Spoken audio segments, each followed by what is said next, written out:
The following is a special multimedia presentation from NorthJerseySports.com. Brought to you by the Bergen County Education Association. Bergen County Public Schools work because the BCEA works with you.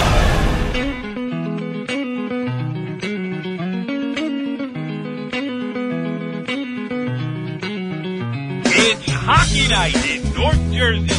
NorthJerseySports.com's original multimedia series talking all things North Jersey hockey. This is Season 1, Episode 2. I am Corey Doviak, and I am all fired up because it's Rivalry Week across North Jersey. We are going to talk all about it as I am being joined by my co-host, Fairlawn Athletic Director Corey Robinson. Corey, what's going on?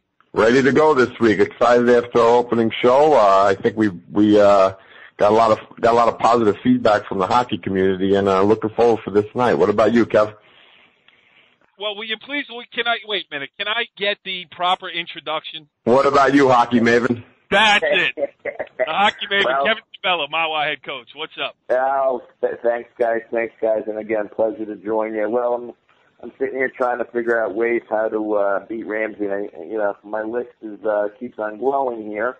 So we'll see. But yeah, I'm pumped for this weekend. Got a bunch of good games all over, and we're gonna have the pleasure to talk to two coaches who are right in the thick of things here. So yes, we're excited for this week.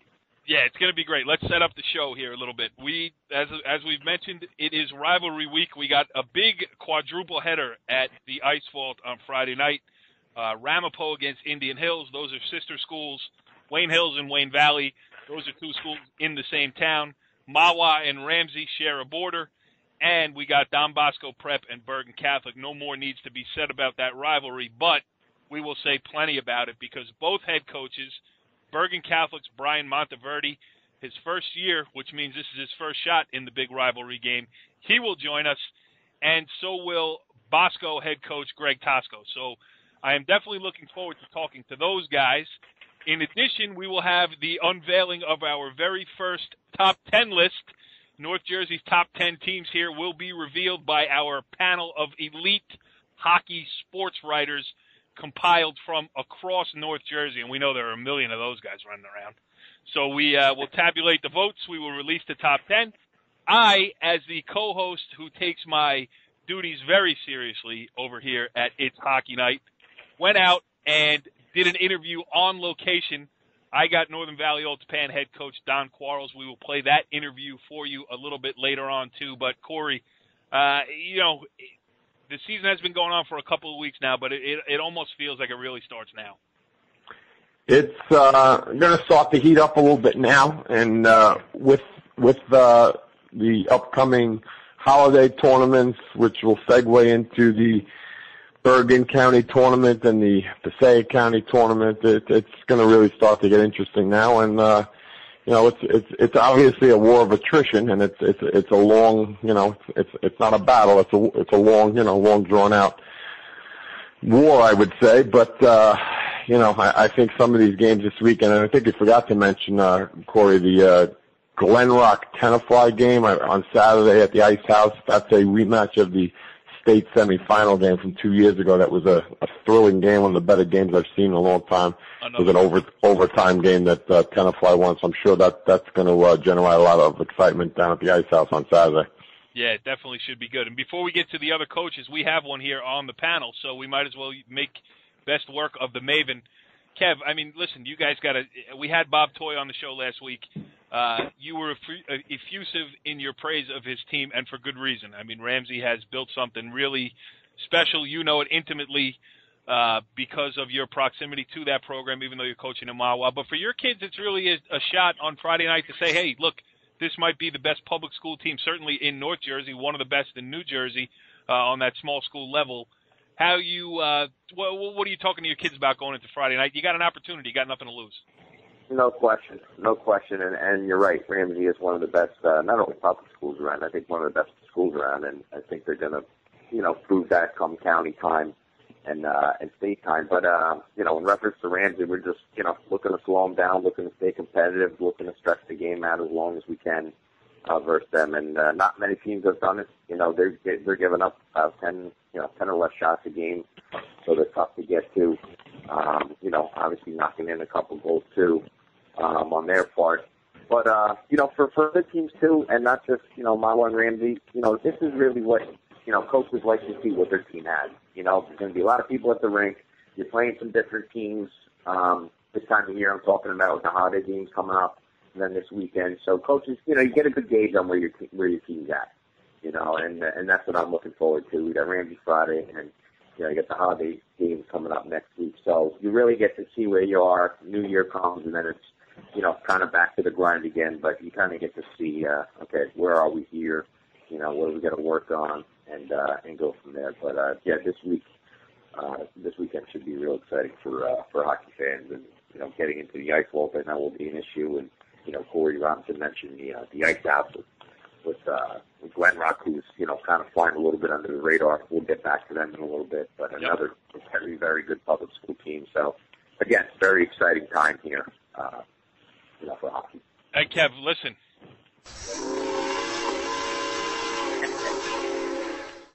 That's the Ramsey freight train heading into the ice vault on Friday night. So, best of luck with that. All right, well, when we talk about Rivalry Friday, a bunch of big games going on this weekend across North Jersey, and one of them will be Bergen Catholic against Don Bosco Prep. If they were playing Tiddlywinks, it would be intense.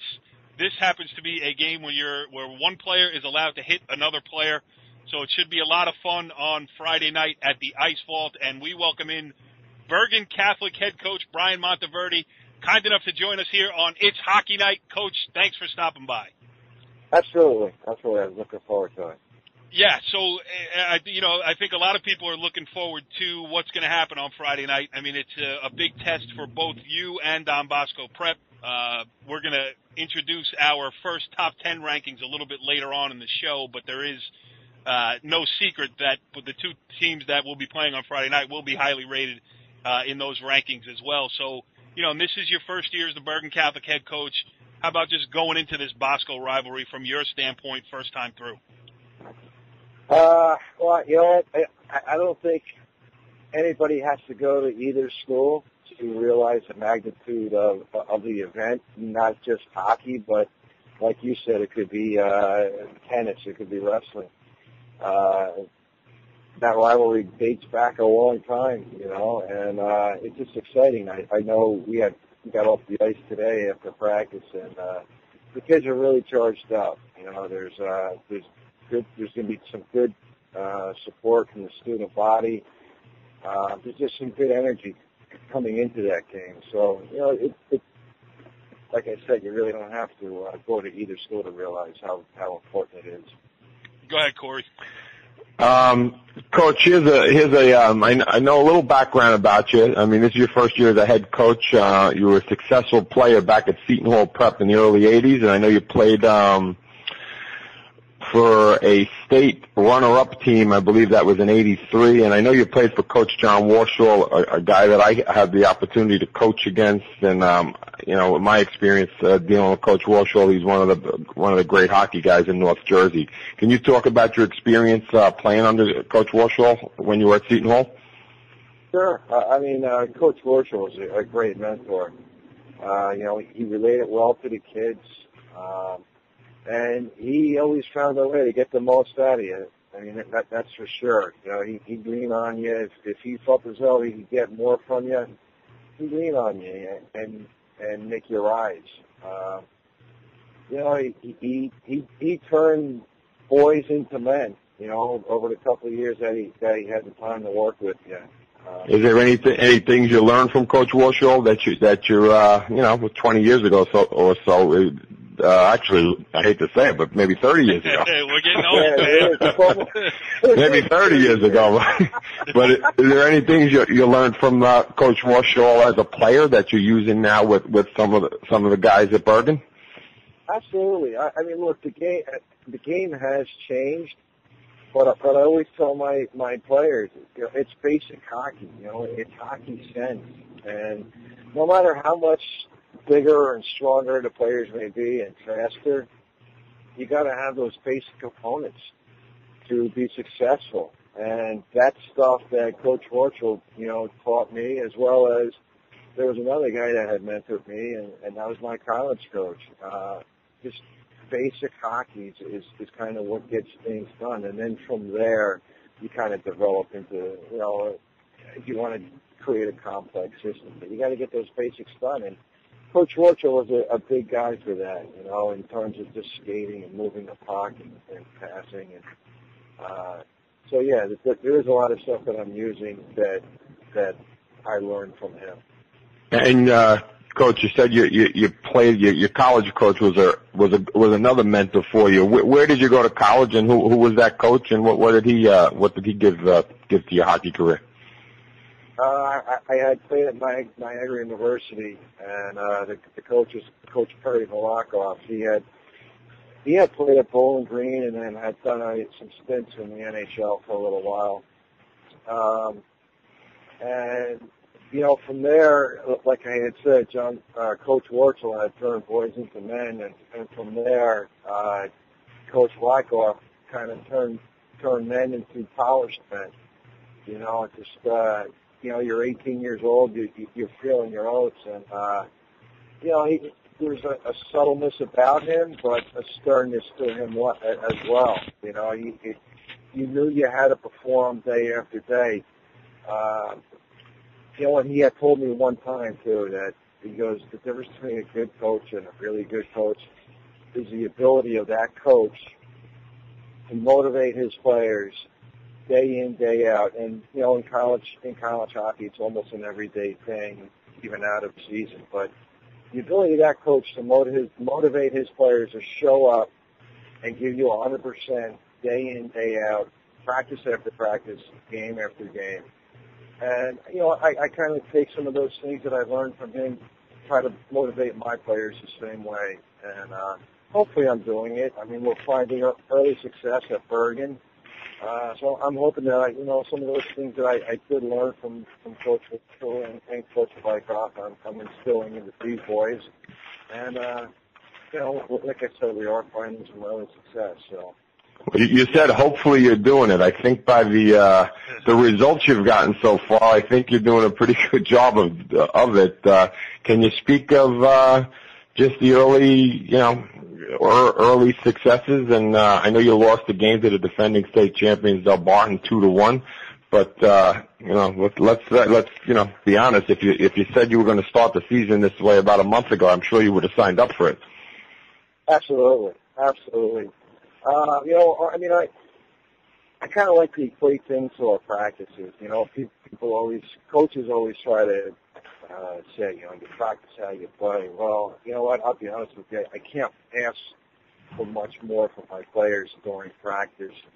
We have good intensity, and there's a lot of passion out there, and the attitude and the approach has been really good towards our practices. We've had some good up-tempo practices as well, and just kind of go over in zone coverage and things like that. And I think a lot of that is equating into our games. We do have some breakdowns, as with any team, and we try to correct them as much as possible during our practices. So I think a lot of our success is coming from our practices. And, it seems to be working anyway, so. Yeah, you guys are definitely off to a great start. Kev, you got a question? I one thing I know here in week 2 of It's Hockey Night, season 1, episode 2, Corey Robinson loves It's Hockey Night. I mean, he gets questions, he's rapid fire, he's got a follow-up. Kevin Sabella, ask the man a question. Yeah, I'm trying to stay awake here with Corey. Watching the Rangers here, I can easily fall asleep. But anyway, Coach, great start here. Corey kind of segues into my question here. Is there anything in particular that you have changed or altered this year from last year? Now, granted, obviously it's your first year, but has it been a culture change? I mean, I heard you talk about the hard work at practice and everything, and players are working really hard. Is there something that you can point to that, possibly that you see that, got you off to such a great start after coming off last year? The team went 7-13-3, and here you are already at 3-1. Again, something maybe that you changed or left alone. Can you, expand on that a little bit? Well, I think part of it goes back to what I was talking about with my college coach, and that's players wanting to show up and give you that 100% practice as well in games. You know, I'm under the belief that if you give a player 100%, he's going to give it back to you. If you're going to give that player 50%, you know, don't expect much more than maybe 50 back. I'm giving my team 100% of my attention and my work, and I'm expecting that back. And to be honest with you, I'm getting that back from them.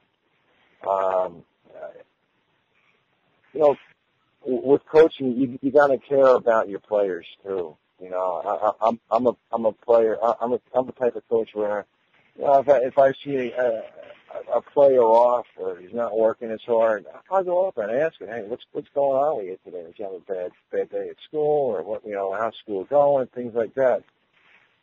So I think on a personal level, I think you have to develop that relationship, that trust, and that whole personality of the team taking on your personality almost.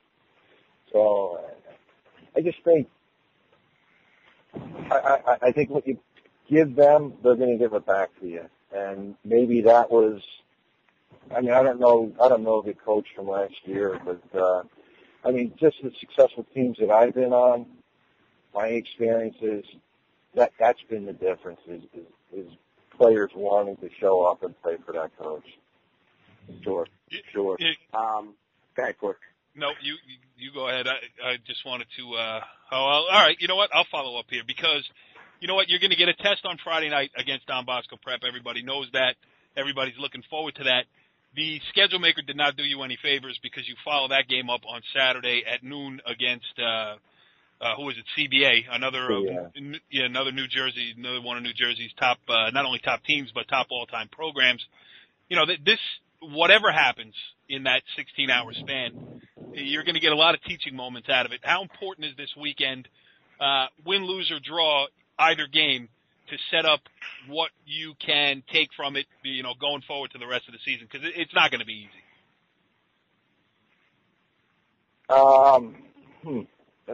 That's a tough question. I mean, look. Do you hear that, boys? That's a good question.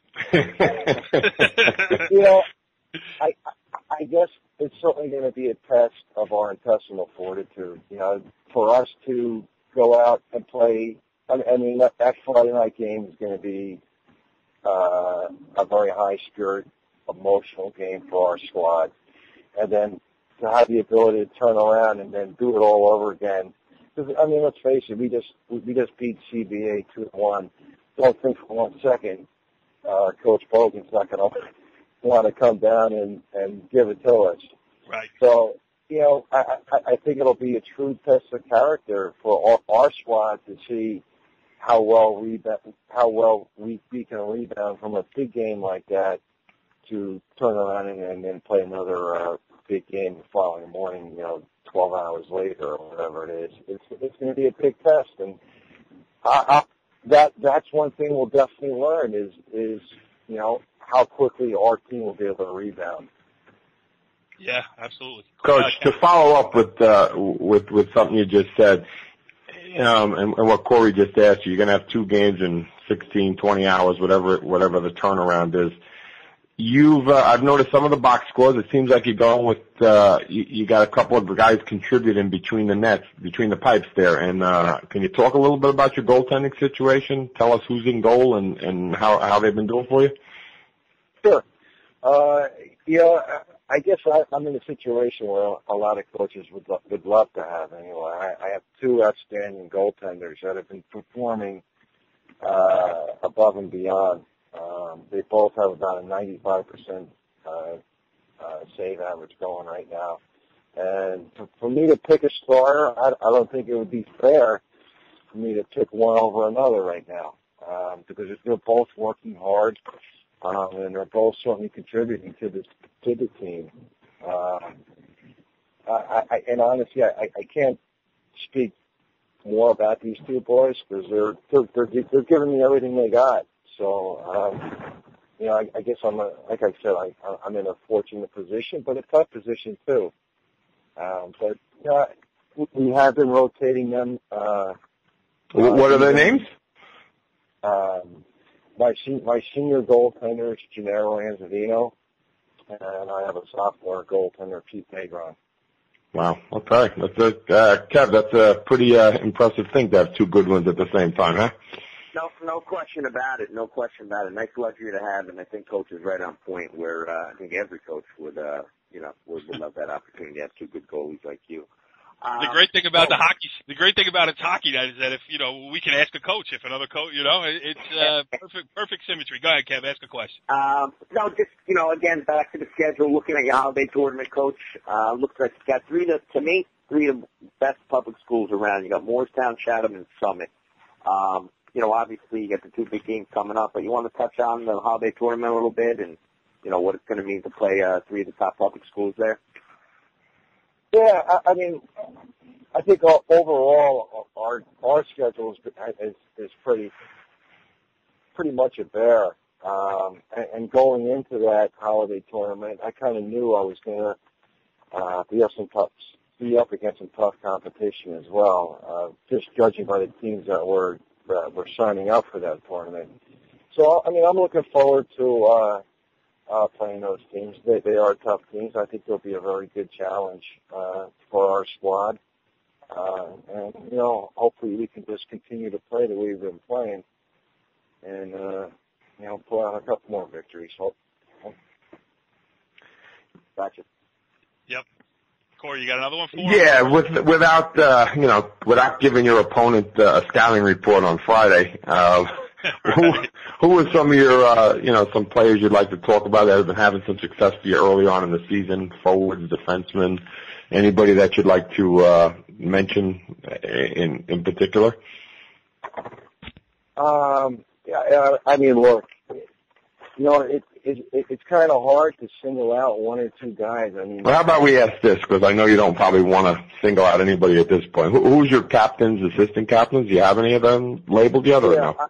Yeah, being that I was new to the program, I really didn't know any of the kids coming into it.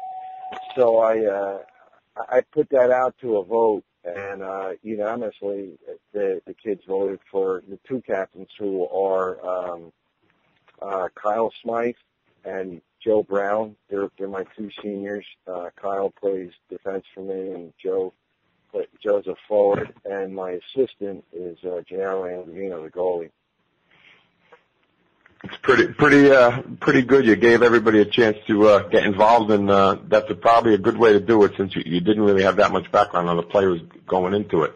I'll just ask one more question, and then I'll hand it over to my the hockey maven, which is Kevin. Going into this game Friday night, as Corey mentioned earlier, it's a big game. There's no way to, the kids on both sides, both coaches, both school communities are going to, look at this game, and it's been probably a game that's been marked and X'd on both teams' calendars. And again, like we said, this is a big rivalry game. It's not only a football rivalry, but it's a hockey rivalry, baseball, basketball, every other sport too.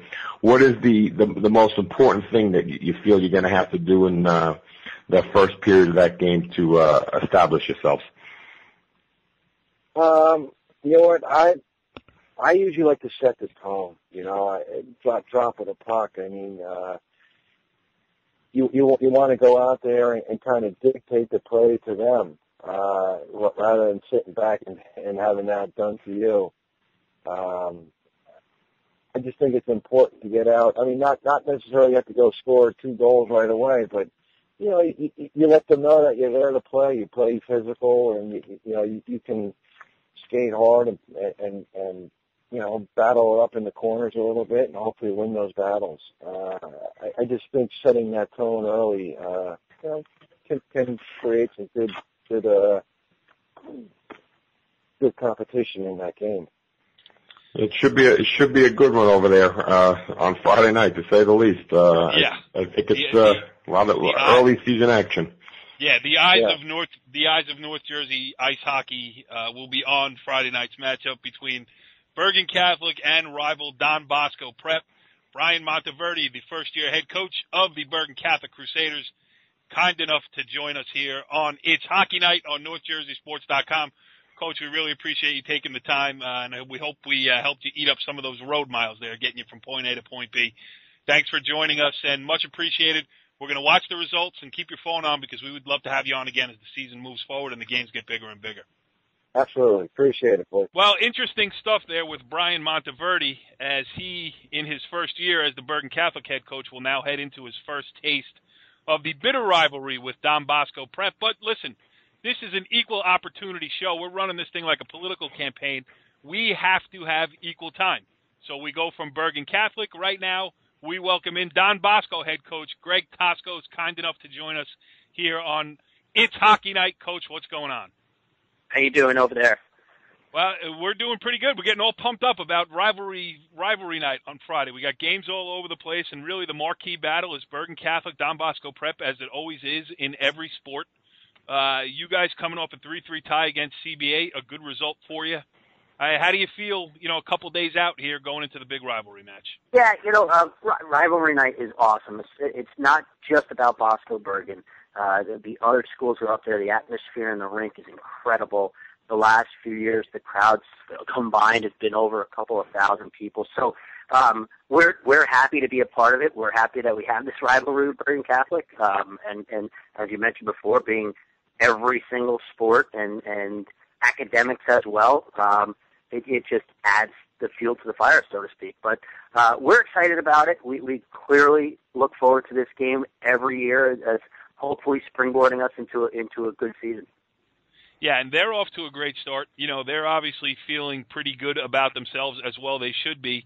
I guess you guys are feeling the same way. I mean, just talk about your team specifically. I mean, how you're playing, what you got to do to be successful against Bergen Catholic. Yeah, well, there's a lot because Bergen has gotten off, out of the gate fast. Maybe caught some teams by surprise, but I expected them to do extremely well this year and really step up after, maybe a couple of down years. I really expected them to step up and have a strong year this year. So they're doing that. And in order for us to beat them, look, we've got to keep our game very simple. We can't play an extravagant, high offensive game. We need to be able to get pucks in deep, work their defensemen, drive the puck to the net, and keep hockey as simple as possible. Now, normally at this point, I would hand you over to Corey Robinson, and he would ask you 14 straight questions. But in this case, I'm going to let Kevin Sabella get one in, and then, Corey, after that, you're free to go nuts. All right, fair enough. Thanks, go ahead, Corey. Kevin. Thanks. Coach, anything special tomorrow night? Friday night. Anything special going to be said before the game? I mean, it's such a big rivalry. I've been to the game. I've been to the soccer. I've been to the football. As far as the hockey goes, is there anything that you're going to say pre-game that's got to be said, or is it kind of like, guys, here we go, handle it on the ice type of deal? Yeah, look, we always do say something special before the game. We've had some past alumni come in and talk, before the guys get dressed and just talk about the experience of playing in a Bosco Bergen game. And it could be guys from the 80s we've had guys from the 90s speak, and we've had guys from the more recent 2000s speak. And they talk about the intensity, and some talk about, losses that they had and how tough it was for them to have those losses. And other guys talk about the excitement of a win and playing in the fans and the crowd, which is usually great. So, We'll say something special for sure, something a little bit different than we normally do for some of our games. Sure. Take it away, Mr. Robinson. Fair enough. Coach, it's a unique rivalry, and as Coach Monteverde just said, it really doesn't need to be talked up too much in his locker room. I'm sure your guys feel the same way, but you come at it from a little different perspective. As you're a graduate of the school, you played in it, and now you're coached in it. You're coaching in it. What do you take out of it when you play it and now when you coach? How is it a little different, or is it very similar? Yeah, so good question. And I'll tell you what, it is very similar, and I find myself at times making sure that I keep my emotions under control because of the rivalry. You did live it for a long time.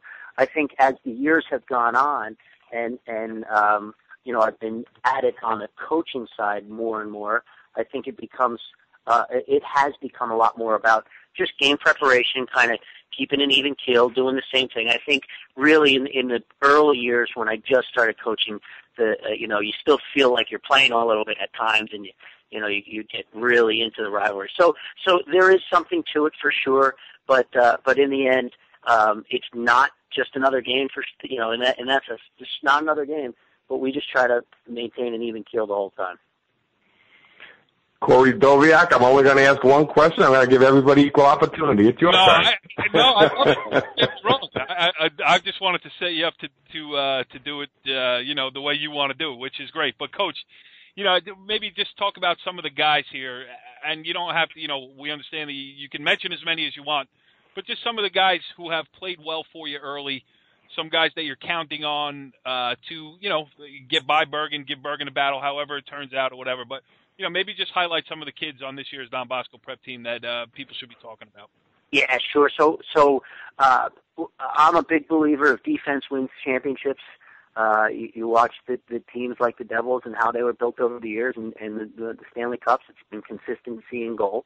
And we've been fortunate and blessed to have that in Jared Lucio for the last couple of years.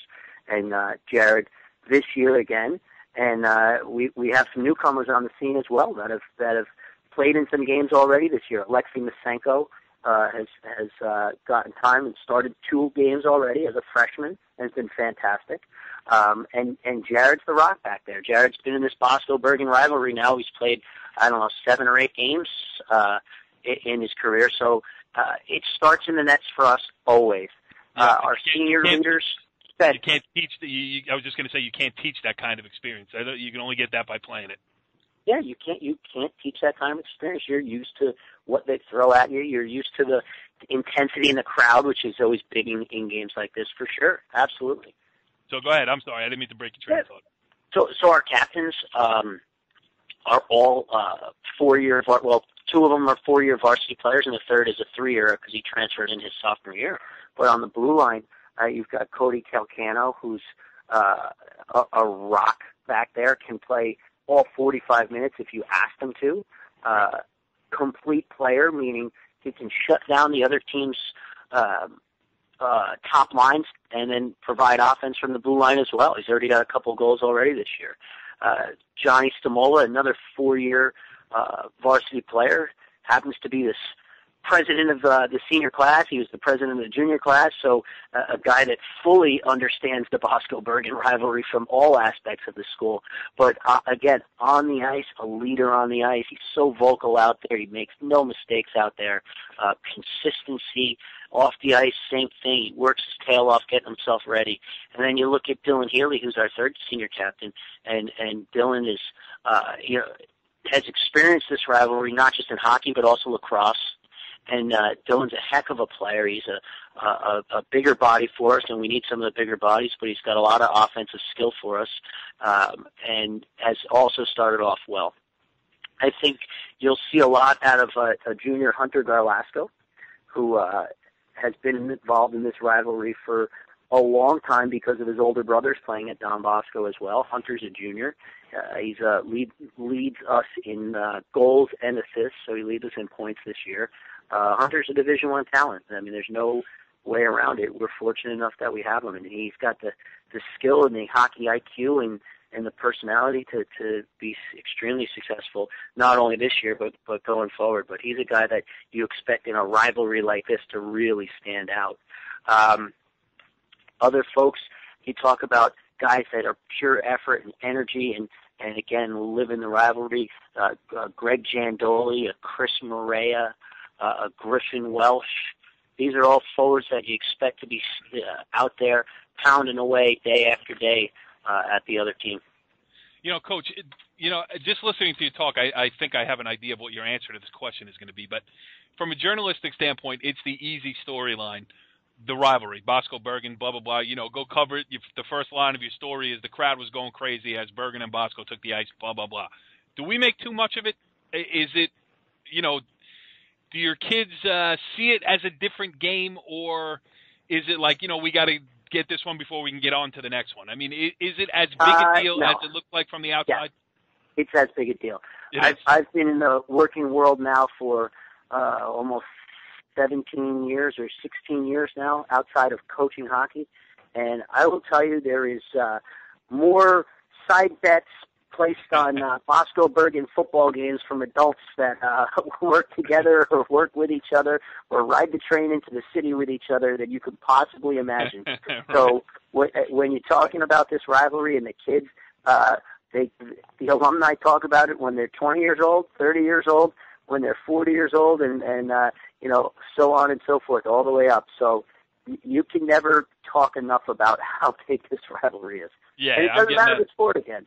Yep, that's true. And if you check out NorthJerseySports.com/betting pool, you can get in on the. No, just kidding there. Corey, you got another one for the coach? I do have another one, but I'm not going to get in on that betting pool. We're going to let the game play out the way it's going to play on Friday. Coach, obviously, you're in your 8th year, 7th year? 7th year. 7th year as a head coach there. I mean, it's got to be awesome to be a head coach at the place you played. I'm going to say I started coaching in 1990 out in New Jersey, and Corey and Kevin, the name I always used to hear was Greg Toskos, forward for Don Bosco, and that was a mantra in North Jersey.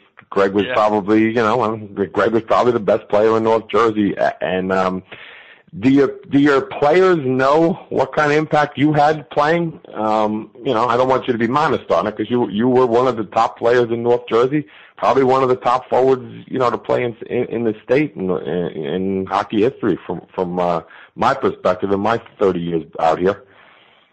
Court, honestly, I don't talk about anything that I do at the school.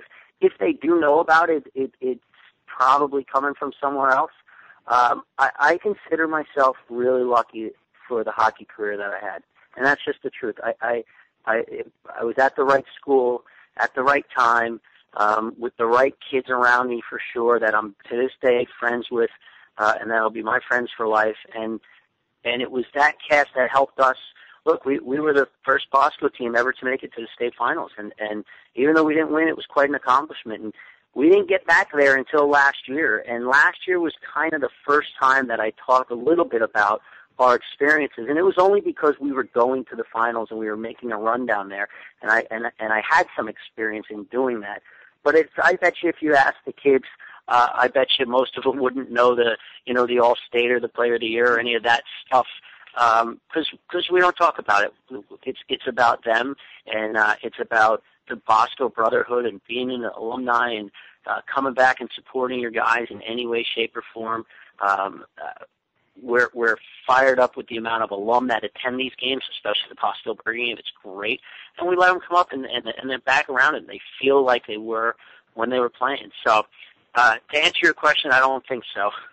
Okay, but that segues me into my next question, and you actually led yourself right into it. We have a state semifinalist 2 years ago or a state finalist last year. Obviously, this year, the next step is the one, I would think that's the goal of the team. Looking at the parochial, the non-publics this year, it looks like it's there for the taking for either yourself, Bergen Catholic, CBA, Gloucester, you could name. Obviously, St. Peter's it looks like they have a pretty good team this year, and leaving out, I didn't forget them, but the state champions, Del Barton. But it looks like the gap is closed, and there's a possibility that this could be the year to knock them off or knock somebody off and try to win that state championship, the first one in school history. I'll tell you, that's been kind of talked about a little for the last few years with Del Barton, and the way I look at it is until somebody beats them, it's theirs for the taking. And I don't want to sound like we don't have a chance, because that's absolutely not. Our goal is exactly what you said. Our goal is to get that one more win. We're pretty damn close last year. The year before we had 23 wins the year before and an unbelievable season. We're right on the doorstep for sure.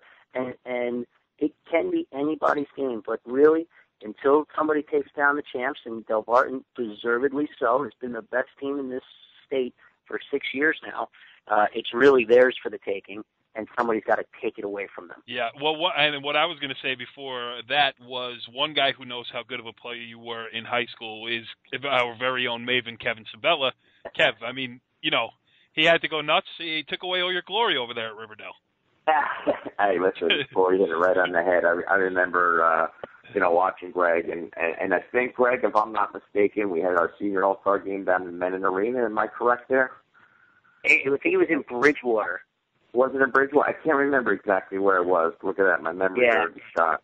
But anyway, I'm looking at your out-of-league schedule, and again, Murderer's Row here. I'm looking at your holiday tournament. You got Metuchen and Mo Beard. And then I saw last week you went out to Massachusetts. You want to talk a little bit about that? How was that experience? I saw you off 2-0, but again, obviously a very good team out there. How was that for the kids and yourself? Yeah, it's important for us to play a real competitive non-league schedule. Look, quite frankly, we follow what Bruce has done over at Del Barton. We've stepped up our schedule immensely by taking trips. We'll start with the Boston trip, as you mentioned. It's an unbelievable learning experience for the kids. It's a great team building experience. We practice at BU's arena, so we were at a big time college hockey arena for practice. This year the BU guys practiced right after us, so our guys got to stay, ice level and hang out and watch those guys skate a little. We went up and had Jimmy Magadan, who's the head coach at Northeastern, bring us into the rink and take us around the entire hockey facilities at Northeastern and Storied Matthews Arena. So that experience in and of itself is fantastic. And then the game. And the game's important for a lot of different reasons, right? The game is important. BC High is a top 5 program in the state of Massachusetts year after year after year. So they are the equivalent of a Del Barton year after year after year. And it's important for us to get those games in early. We always played a game at a college arena. We played at Harvard last year. This year we played at UMass. So that gives our guys exposure. Last year we had over 15 college scouts at the game. This year it was the Saturday with the snowstorm.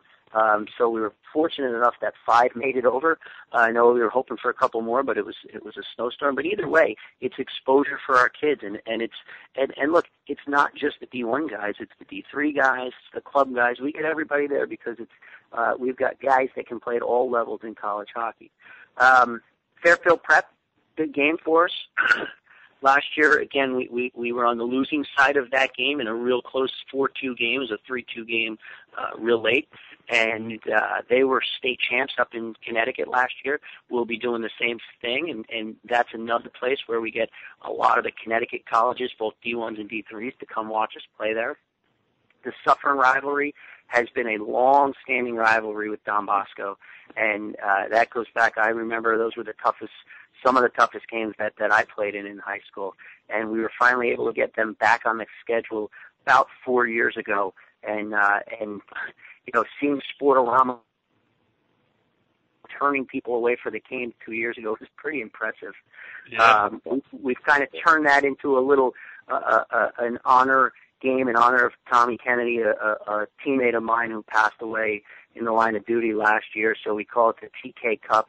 The reason we are doing it with Suffern is Suffern plays out of Sporto, and Tommy played and grew up with the Saints out of Sportorama, and they renamed the rink the Thomas Kennedy Memorial Rink up there. So there's a lot of direct ties to the Suffern guys and the Kennedy family. So we've turned that into a little, like I said, a TK Cup. And then look, the other games you're talking about, Metuchen, who beat us last year and then played us extremely tough in the quarterfinals of the playoffs. So you're talking about Princeton Day, a prep, which is great. Last year we had the Hill School on our schedule. We tried to get them again this year. We just couldn't make the date work out. But we're willing to play anybody. We really are. I know that's kind of cliche to say, but we're willing to travel. We may not have the budget that Del Barton has to take the Jets places to Minnesota and stuff. Or the state-sponsored helicopter. Yeah, exactly. But look, we get on the bus and we go where we tell our bus driver, take us where you need to go, and that's it. I love it. Yeah. Well, Greg Toskos, the head coach of the Don Bosco Prep Ironmen, sounds like he's pumped up not only for Friday night's matchup against Bergen Catholic, but for the whole season. Sounds like good things are happening for you. We wish you nothing but the best, and we really do appreciate you coming on here on It's Hockey Night on NorthJerseySports.com. And let me just take a quick check of the timer. You got 19 minutes and 32 seconds, whereas Brian Monteverde from Bergen Catholic got 19 minutes and 11 seconds. So I hope we were just about fair to both sides.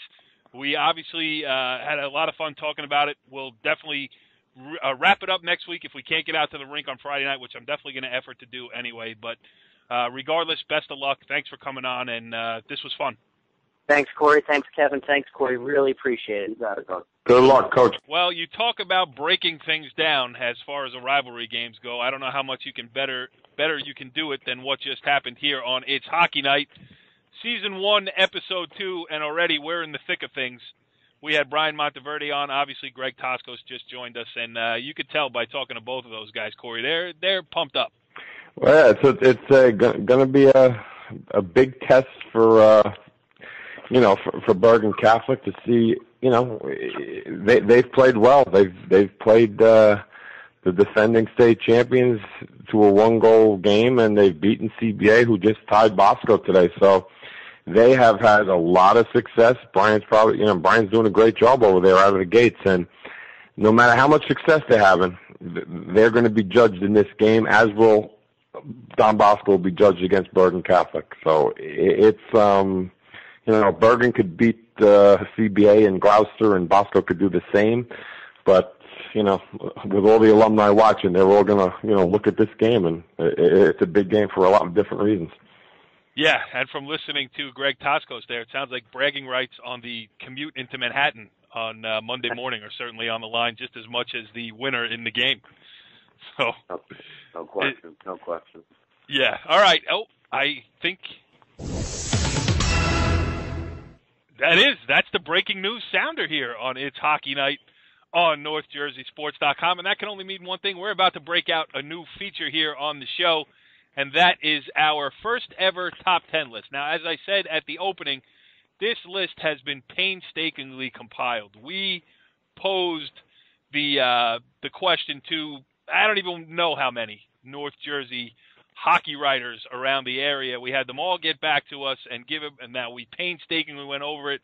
We used a little, my daughter is in geometry, so we used some theorems, some algorithms, and some other things to put this whole list together. And I think we should start now to talk about the list. Now, if we do happen to mention a team that is familiar, maybe we'll go to our resident expert and talk about it, which means that, Kev, cutting to the chase, number 10 is Mawa. What do you think? Well, hey, listen, like I said, we'll see where we are this weekend. We got Ramsey and Ramapo on Saturday night. Win or lose, I like to see, how my guys are going to come out of these two games, and we'll go from there. I mean, it's early in the season. We'll take it as it is. But hey, thanks for the honor. But we'll see how we're doing in come March. Yeah, absolutely. Well, like I said earlier, it is a great opportunity for you, and we'll see how it turns out. Yep. And we're going to charge forward here. Number 9 in the It's Hockey Night North Jersey Ice Hockey Top 10, and that's a mouthful to say. Again, Kev, your alma mater, Riverdale, comes in at number 9. They're off to a good start. Hey, I love what the Sharks doing over there. They're doing a nice job. I've been following their scores. I think they're going to get some tough teams coming up here. So they'll get a better gauge of where they're at, but they're doing a nice job. I know their goaltender's doing a nice job. They're getting some balanced scoring from a couple different players, which is always dangerous, sign of a dangerous team. So we'll see. We'll see how they do. I'm not sure what holiday tournament there is, but I'm sure they'll, obviously playing some Metal League teams will certainly challenge them. The party is just beginning as we move over to number 8, Corey Lakeland. Slide that one over to Coach Sabella, because Coach Sabella coached the head coach at Lakeland, so I'll let him talk about the Lancers. Yeah. Go ahead, Kev. Well, yeah. Hey, Nick's done a solid job over there. They're nothing too fancy. Both coaches before talked about keeping it simple, and I think that's what Nick's doing. Just seeing it through a couple games, they're getting stellar goaltending from their goalie. They got 3 solid lines out there. They got a special player in the Brown kid, and they're going to be dangerous. They shouldn't be overlooked. And if they come tournament time, they're going to be a tough out. But they're very deserving of this ranking right now. No question about that. Absolutely. All right, let's move on. Number 7. Can I go to you here, Corey, for number 7? Absolutely. I think Ridgewood has been one of the more consistent public school programs in North Jersey the past, probably since head coach Mike Lucchese's taken over. They were snowed out against Paramus Catholic, and that would have been a very interesting game to see. I don't have a makeup date yet on that game, but that would be that's going to be a big game in the gold division, and one that I think will be a real good one to watch. Yeah. All right. Moving on, number 6, and Kevin said it before, flying a little bit under the radar with a big game coming up this week against Tenafly. Corey, Glen Rock at number 6. Yeah, Serge does a great job over at Glen Rock. They're a definite team to reckon with. They lead the Silver Division. They're in first place over there. They have a nice 4-1 win over Ridgewood in a game played earlier this season. So they're coming in as a strong 6 on our list. Absolutely. And number 5, I'll stay with you, Corey. A team that has put up the record so far, not necessarily against, they haven't run up against the tough part of their schedule yet, but hard to argue with what Paramus Catholic has done so far, and they're a number 5 team. Yeah, they're definitely a consistent group. Very, very impressive last year, their state tournament run. They have a lot of depth in the program. Keith is doing a great job there, and they, if you look at the rankings here that we're going through, between 4 and 7 really could go any way, and I'm sure it'll, probably change a few times during the season. And I think Paramus Catholic is well deserving of their 5 ranking. You're not taking issue with the sports writing committee that put this top 10 together, are you? I might have one or two things flip flopped in here, but what do I know? I'm just an athletic director. Did you hear that? That was a gasp from the crowd. All right. Moving on here. 4. Number 4, Wayne Hills. Big game this weekend. Actually, big rivalry game this weekend. Yeah.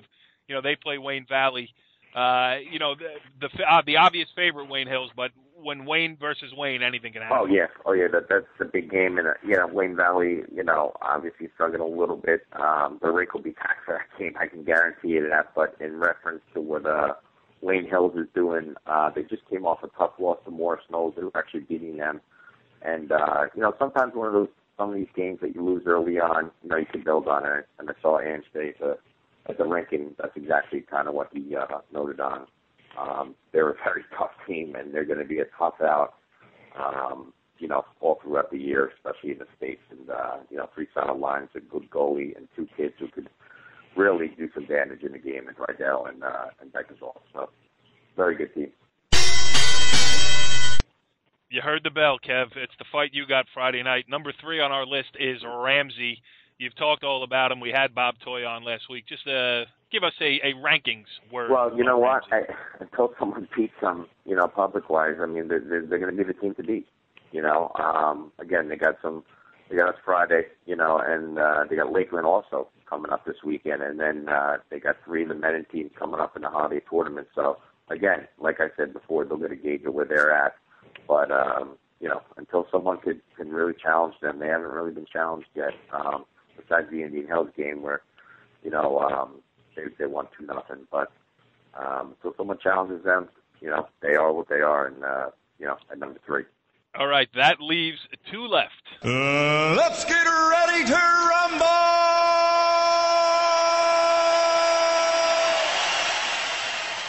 Friday night, number 2 in the poll, Don Bosco Prep. Corey, we heard from Greg Toskos.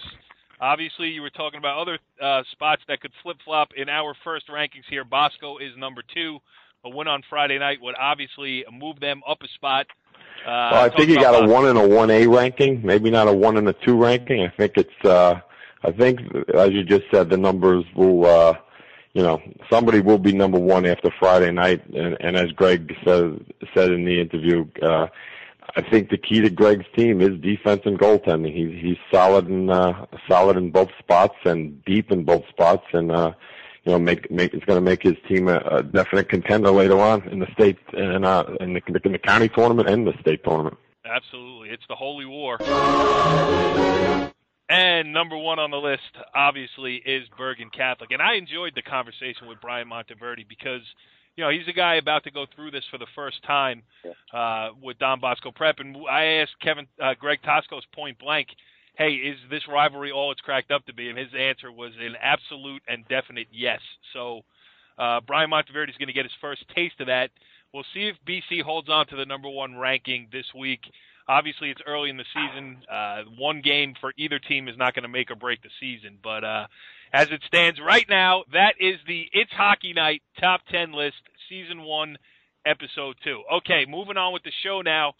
As I promised earlier, I did my due diligence, went out to the rink and caught up with Old Tappan head coach Don Quarles. Let's take a listen to that interview that I did with Don back on Friday. I know they've played a game or two in between here, but it certainly is interesting to get his take on from his team coming off a year in which they struggled, and which you'll hear that he admits to in the interview, but also a team that's moving back in the right direction. So in my duties as the roving reporter for the It's Hockey Night on NorthJerseySports.com hockey show, I'm on location in Monzy, New York, Sportorama, being joined by Old Tappan head coach Don Quarles just before practice and team pictures here. So, Coach, 2 games in, just give us a scouting report and a rundown on what's going on with Old Tappan hockey. All right, well, we're an improved team. We had a rough year last year with injuries and being young and not many numbers, and we were 4-16. And the idea was to not only improve a little bit, but hopefully take a big jump this year and be in the pack of maybe the top 3 in our league. So far we had 2 close games. We took the lead in the first game with 43 seconds left. Unfortunately, we celebrated like we won the game, and I had to remind them they still had to play the final 43 seconds. And who was that against? That was against Passaic Valley, and the other team scored with 6 seconds left. So that was a tough one to swallow. I mean, we didn't lose, but it's a tough way to get a tie when we should have had a win. Then in the second game last week, we went up, we tied 2-2 with about a minute and a half left on a beautiful power play goal. And looked like we had the momentum, and they came right down and scored, so we ended up losing by a goal. So we still got some things to learn. Got to play the full 45 minutes to the buzzer. And the young guys are coming along. They're working hard. I love the team attitude. There's they work hard. We're not the most talented, but they're a good bunch of kids. No problems on the team. And they all love to play. So, yeah, I mean, how are numbers? I mean, in our first show, we talked a lot about some of the top public school programs. We had Bob Toy from Ramsey on, right. And those guys are looking to make a run at state title. How is it number wise, and what are realistic expectations for Old Tappan hockey? Well, we have 18 this year in total. We have 6 seniors, and most of them are experienced. So they're who are leading the team, and we have a pretty strong goaltender. Our problem is we don't have an experienced defense, which you kind of got to have all 3 to be successful. But I feel that aside from Glen Rock, who's a clear favorite in the league, and probably nobody's going to touch them, and St. Joe's is probably pretty strong as a number 2. Other than that, it's wide open. So we really, I think, can compete with all the other teams in the league and really be in the mix till the end. I mean, we don't want to give up late goals like we did in the first 2 games, but the fact that both games were that close shows we've come a long way since last year. Just give us a little rundown on some of the guys and girls, I should mention, too, as you do have one female player on the team, too, which has a father of 2 daughters I'm happy to see. Oh, we're happy to have her back. She played with us last year and got varsity time as a freshman. She skates on an all-girls team called the Quarry Cats, and she's one of their stronger skaters, and she's a go all the time. Good skater and puts her nose to it. Fearless, great worker. So she's a lot of fun to coach and improving every day.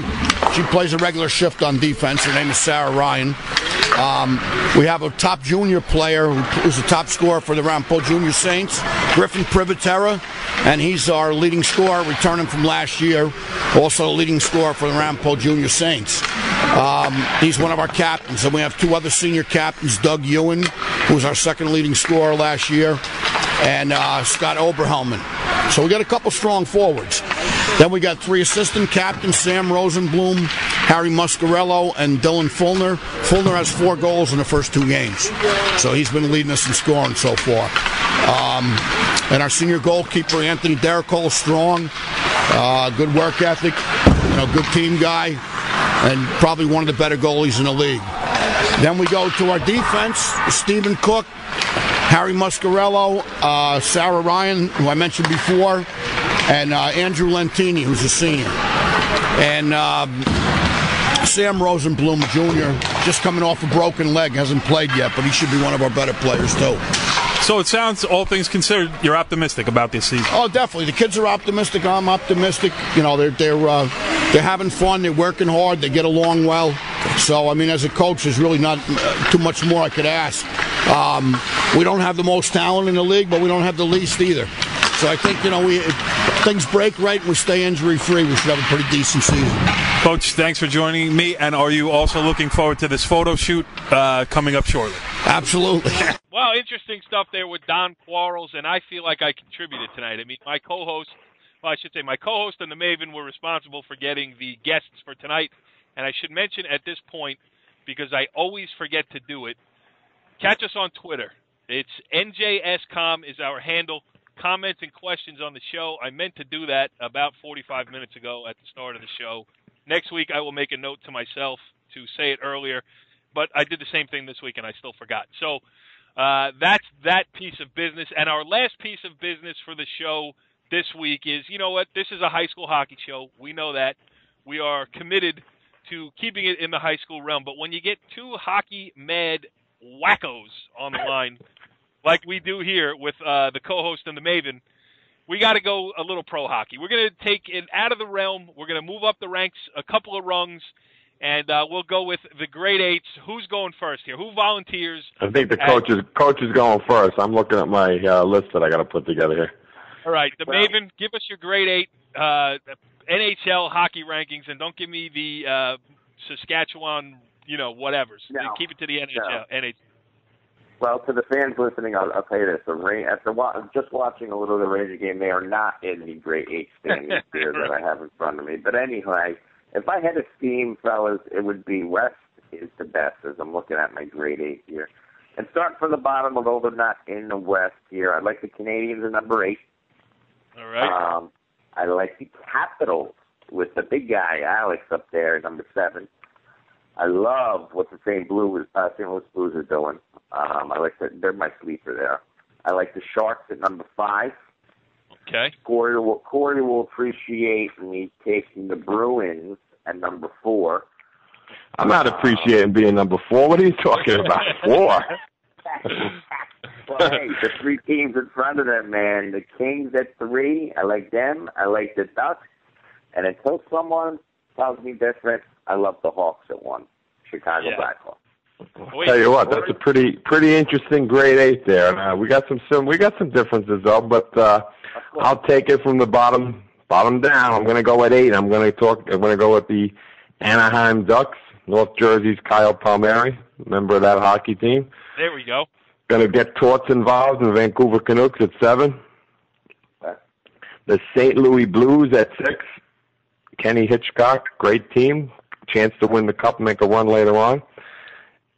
San Jose Sharks at number 5. So we see eye to eye with that. I noticed you left out the Pittsburgh Penguins. I have them at number 4.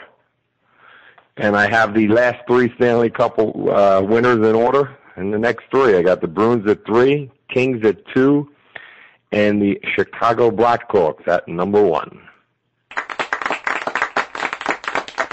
That was absolutely well done. And to our listening audience, tune in sometime next August when the Stanley Cup finally finishes up and we can see if you guys are right.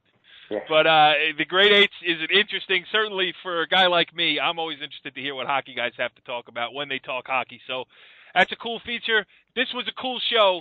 It's Hockey Night on NorthJerseySports.com, Season 1, Episode 2. Thanks for joining us. Thanks for the reaction that you gave us after last week's show.